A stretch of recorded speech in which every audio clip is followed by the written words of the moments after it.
राधा तो 14 तारीख का सत्संग रखा था, उसकी तारीख 14 के बजाय शनिवार का सत्संग है, 13 तारीख का रेवाड़ी का। सत्संग में आके आदमी अगर कोई सुधार नहीं किया, इतनी दूर से आप आते हो तकलीफ उठा के,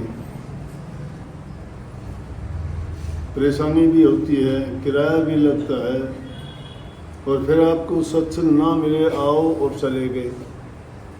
बहुत अच्छी बात है कि दर्शन करने से आदमी को शांति मिलती है, लेकिन उसके साथ साथ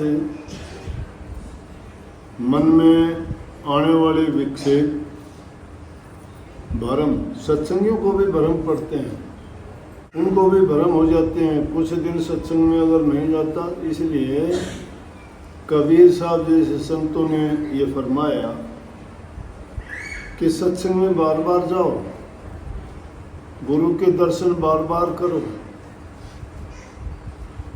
बार बार जाने से, दर्शन करने से याददाश्त ताज़ा रहती है। जिस प्रकार से हम अपने मकान में सफाई ना करें, बुआरी झाड़ी झाड़ू पोछा अगर नहीं करें तो धूल जम जाएगी। अगर रोज़ाना करते रहेंगे तो मकान की सफाई होती रहेगी, अच्छा लगेगा। अगर हम स्नान नहीं करते, शरीर पे पसीना आता है, मिट्टी लगती है, तो बदबू आनी शुरू हो जाएगी।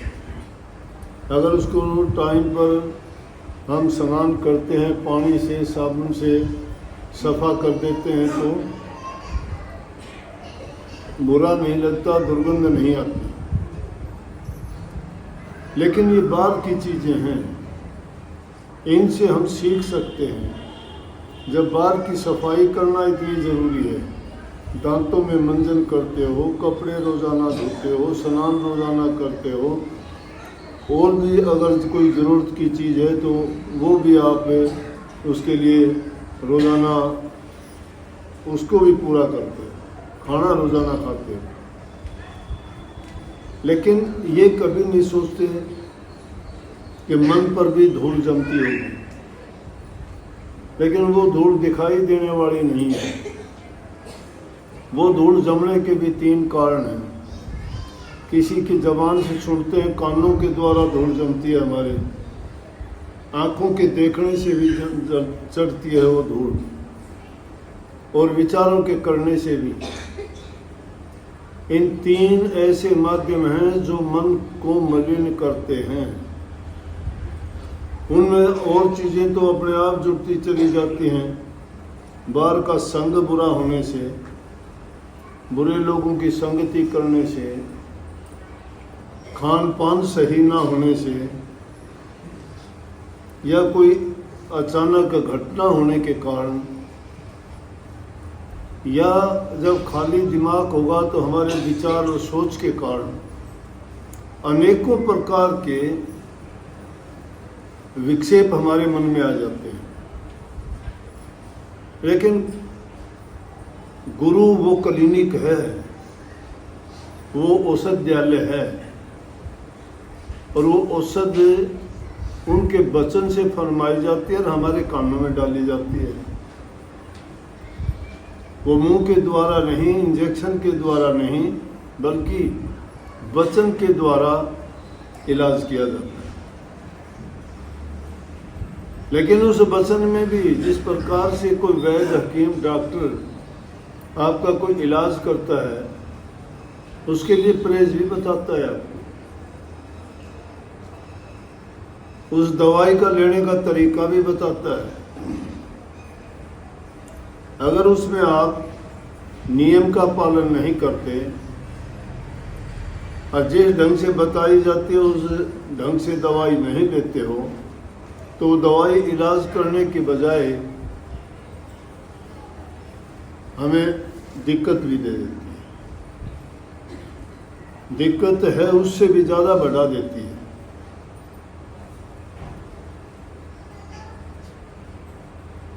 तो उसके लिए ज़रूरी है कि हम गुरु के दरबार में जाएं जो उपदेश, जो शिक्षा, जो आदेश, जो वचन हमारे लिए कही जाते हैं वो औषधि है, जिससे हमारे मन का इलाज होता है। मन का इलाज होने से तन का इलाज अपने आप हो जाता है। सभी बीमारियों का मूल ही हमारा मन है। गलत खाने के कारण शरीर का रोग हो जाता है। कोई परहेज ना करें, शरीर में रोग हो जाएगा। इंद्रियों की चाहत पूरी करने में हमें रोग लग जाएगा। ये कुछ का कुछ मांगती हैं, कुछ का कुछ। इनका लेने का, खाने का, करने का मन करता है, वही काम करते हैं। तो हर प्रकार के रोग, शारीरिक भी, मानसिक भी, और तीसरा रोग तो जिसके रोगी हो उसके बारे में सोचते ही नहीं, वो आत्मिक रोग है। आत्मिक रोग का इलाज सबसे जरूरी है, लेकिन आत्मिक रोग तक तो जब पहुंचेंगे जब मानसिक रोग की चिंता होगी। और मानसिक रोग से पहले शारीरिक रोगों की चिंता करनी पड़े। जिसका शरीर रोगी है उसका मन भी दुखी और उसका जीवन भी बर्बाद। तो सबसे पहली आवश्यकता हुई कि शरीर की तंदुरुस्ती, और उसके लिए हमारा खान पान अच्छा होना चाहिए, सात्विक भोजन होना चाहिए। सात्विक भोजन में जिसमें ज़्यादा मिर्च, मसाले, खट्टा बनाने, उसको स्वादिष्ट बनाने के लिए पता नहीं क्या क्या मिला देते हैं। जो चीज़ें खाने में तो एक बार जीभ के स्वाद में अच्छी लगती है, लेकिन अंदर जाने के बाद में विष का काम करती है, जहर बना देती है। अनेक प्रकार के रोग जन्म ले लेते हैं, और जब रोग जन्म ले लेंगे तो मन भी दुखी, विचार भी हमारे सही नहीं, और शरीर भी खराब। तो पहली चीज है कि अपने भोजन पर विशेष रूप से ख्याल किया जाए। वो आसानी से पचने वाला होना चाहिए, जिसमें ज़्यादा मिर्च मसाले ना हो। उन चीज़ों का सेवन करने वालों में गुस्सा ज़्यादा हो जाता है, निद्रा उनको ज़्यादा आती है, आलस उनको ज़्यादा हो जाता है। ये चीज़ें जब बढ़ जाती हैं शरीर में तो फिर किसी लायक रहने नहीं देती, ना काम करने को मन करेगा, ना ही उसमें कोई अच्छे विचार आ सकते हैं। भक्ति करना तो बहुत दूर की बात हो जाए। किस एक चीज के कारण सब बिगड़ता है। जो इंसान संयम रखता है खाने पीने पे, उठने बैठने सोने जागने हर क्रिया में संयम रखना चाहिए। सब काम मन के कहे में नहीं। कल की बात है, परसों की बात, एक लड़का आके पूछने लग गया कि जी मन मुख काम करे तो गुरुमुख कैसे बन जाए, गुरुमुख कैसे बने। क्योंकि जिक्र आता है ना कि हम मन के कहे में काम करते हो, मनमुखता का काम है। लेकिन जो गुरु की आज्ञा, गुरु के वचन की पालना करता है वो गुरुमुख है। जो गुरु के मुख से कही बात का पालन करता है वो गुरुमुख है। बोला गुरुमुख कैसे बने? गुरु की बात मान लो, गुरुमुख हो गए। गुरु की बात नहीं मानते, मनमुख हो गए। दीन दुनी की बात, दुनियादारी की बात मानोगे तो ये तो तुम संसार मुखी हो गए। जो कहता है, कोई भी कहता है, वैसा ही बोल देते हैं। जैसे चंडूल पक्षी होता है, अपना कोई ज्ञान विवेक सोच नहीं। अफ्रीका के जंगलों में एक जानवर होता है, वो जैसी आवाज़ सुन लेता है वैसी आवाज़ निकालता है। कई लोगों को गुरु बनने की चसक लग जाती है। जो काम करने वाला होता है वो नहीं करते, करनी नहीं करते। गुरु ने जो तरीका बताया कि नाम भक्ति करो, नाम भक्ति को जानते ही नहीं। नाम भक्ति क्या है? नाम की जिसने कमाई नहीं की, गुरु बनने की सोच ली, गुरु की तरह दाढ़ी रख ली, गुरु अगर साफा बांधता है तो उसकी तरह साफा बांध लिया, गुरु कंधे पर चादर डालता है तो उन्हें भी चादर डालना, उन्होंने सोच लिया ये काम करने से गुरु बन जाता है। अरे ये काम करने से गुरु नहीं बनता। सोशल मीडिया में देखोगे ना, कई पाखंडी करते हैं ऐसा, जो करने वाला काम है वो नहीं किया, नाम की कमाई की होती। कोई गुरु का तो तुम्हारी जिंदगी में कोई रोल ही नहीं है। गुरु की तुमने कभी बैठ के सेवा नहीं की, गुरु का कभी संग नहीं किया, गुरु के कहे वचन के अनुसार कोई तुमने नाम भक्ति नहीं की, ना तुम्हारा नाम बदला, ना तुम्हारी जीवन बदला, ना तुम्हारे कार्य व्यवहार बदले, ना तुम्हारा आचरण बदला। तुमने तो एक पाखंड बना लिया गुरु भक्ति, नाम को भी पाखंड बना लिया। गुरु के कर्जा मांगते हो, गुरु का फोटो लगा के ठगना शुरू कर दिया लोगों को। दो बात सीख ली, गुरु बोलता है तुमने बोल दिया, वो दो बात सुन लिया, वो बोल दिया। तुमने अपनी तरफ से क्या बोला, क्या कहा? फकीरी जीवन इतना आसान थोड़ा है। ये लुटेरे लोग हैं जो नाम भक्ति को जानते ही नहीं है, और आप लोग नाचे कूदे तोड़े तान दुनिया उसका राखे मान। कोई भी नचेर हो, कुदेर हो, किसाए हो, चाहे उसके पाछे हो लेंगे। अरे कुछ सोचा समझा करो कि इसके पल्ले है क्या।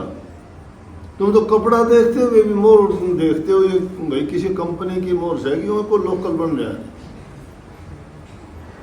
तो ये लोकल गुरु घने बन रहे से, उनको नहीं पता कुछ भी। कम से कम किसी कंपनी की मोर देखा, और वो तो झूठी मोर टांगते हैं, मोर भी झूठी बना ले, मतलब कंफ्यूज करने खातिर वो अपना ड्रामा पूरा बनाऊंगा। लेकिन वो ड्रामा करके लेोगे क्या?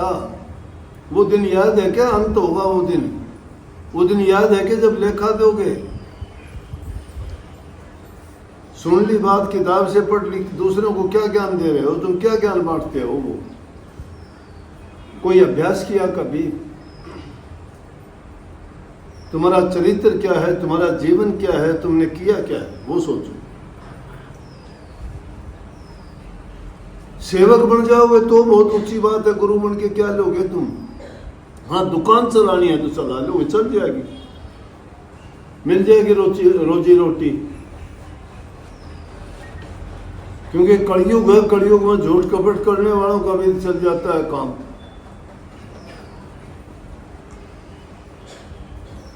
लेकिन संत मत ने ऐसी शिक्षा दी है जिसको किसी पाखंड में पढ़ने की जरूरत नहीं। लाख समझाने पर भी आपको ये बात समझ में नहीं आती। पाखंडी लोग तो आपको 2 मिनट में ठग ले जाएंगे, क्योंकि गुरु से तो रोजाना तुम्हें बहुत सस्ते में मिलती है वो चीज, लेकिन किसी वक्त में वो बात तुम्हारे फिर काम आती है कि गुरु ने तो कही थी, मैंने बात मानी नहीं। लेकिन गुरु गुरु होना चाहिए। अब तो टेक मार लेते हैं, नाम हमारा तो वो ऐसे जी, उसने नाम दे दिया। क्या का नाम दे दिया भाई? कैसा नाम होता है? नाम कैसा होता है? ये सीख रहे से नाम खुद ने भी कौन मेरा नाम होता है क्या? दूसरे को क्या नाम दे दिया उसने?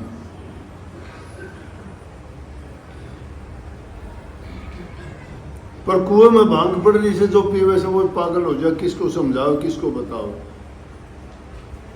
जिसको समझाना चाहते हो समझना ही नहीं चाहते, फिर हम भी यूं चुप हो जावा, कहीं ना अपने मन की करनी से करने दो।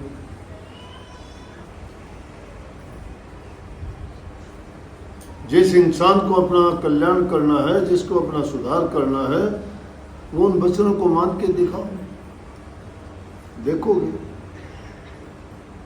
रोजाना आते हो, खुद की तकलीफ बताते रहते हो, मेरा ये हो गया जी, मेरा वो हो गया जी, मेरे सिर दर्द है, मेरे पेट दर्द है। अरे सारी चीज़ों के इलाज तुम्हें सत्संग के माध्यम से समझाए जाते हैं, बताए जाते हैं, फिर वो बात अलग से कहाँ रहेगी। सत्संगी आदमी एक ही चीज़ चाहेगा, आशीर्वाद, दर्शन। और वो जो पूछता है, जो बोलता है, वो चाहता है वो मूक भाषा से गुरु के दर्शन करने से ही मांग लेता है, कभी मांग नहीं करता।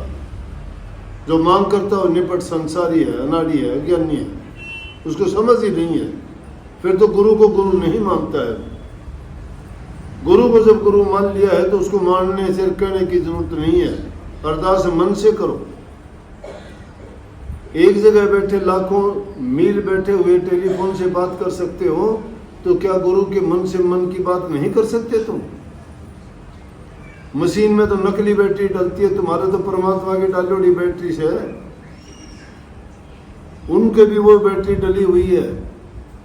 ये बाहर की मशीन इंसान के दिमाग ने तैयार कर दी, लेकिन इस दिमाग से वो बात नहीं करते। लाखों मील अगर बसता है गुरु और तुम लाखों मील दूर हो, अगर सच्चे मन से तुम्हारी अगर पुकार होगी तो सीधे तार वहां जुड़ जाएंगे।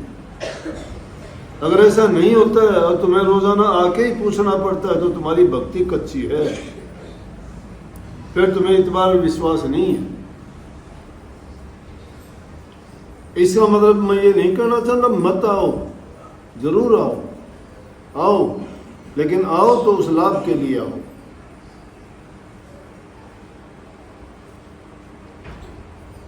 मांगना क्या है? आज एक चीज मांगोगे कल को नहीं मिलेगी तो विश्वास टूट जाएगा। नहीं मांगना, जो देगा अपने आप दे रहा, देने वाला। वो एक तिल भी कम नहीं देता और एक राई ज्यादा किसी को नहीं देता। जिसने जो कर्म कर रखे है उसके कर्म के अनुसार उसको पूरा तोलता, पूरा देता है, पूरा बोलता भी उसके। और जो ऐसा करते हो तो परमात्मा पर भी यकीन नहीं करता, नास्तिक है,